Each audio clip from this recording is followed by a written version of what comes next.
Pemirsa, terima kasih Anda masih bersama kami. Pasangan suami dan istri ditemukan tewas dengan kondisi mengenaskan di dalam rumahnya di Desa Kebur, Kecamatan Tiang Pumpung Kepungut, Kabupaten Musirawas, Sumatera Selatan. Kedua pasutri ini dibunuh dengan cara sadis oleh anak kandungnya sendiri.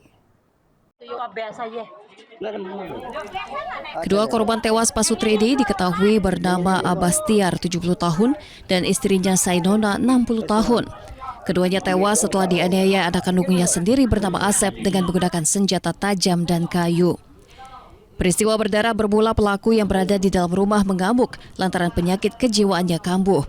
Kejadian itu diketahui oleh Evi, kakak kandung Asep, saat datang ke rumah untuk menjemput anaknya.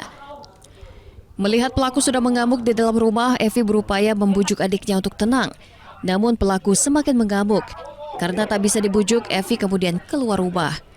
Evi sempat meminta kepada korban Abastiar agar tidak naik dulu ke dalam rumah, namun korban tak menghiraukan. Lalu beberapa saat kemudian suara benturan keras. Evi pun takut dan berlari ketakutan melihat ayahnya sudah berlumuran darah. Melihat orang tuanya tewas, Evi langsung meminta tolong kepada warga dan perangkat desa, sehingga warga berupaya membujuk pelaku yang saat itu sedang memegang dua bilah parang. Setelah dibujuk, pelaku akhirnya tenang, dan setelah melihat di dalam rumah, warga dan kades mendapati pasutri tersebut sudah terkapar dalam kondisi tewas dengan kondisi luka di leher dan kepala.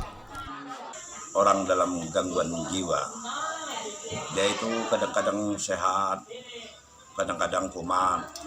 Kami sebagai warga masyarakat Desa Kebur tidak menyangka hal itu terjadi. Kejadian itu kami tidak mengetahui sama sekali karena kami sedang melaksanakan sholat Jumat. Untuk saat ini pelaku sudah diserahkan ke Polres Musirawas dan akan menjalani pemeriksaan kejiwaan.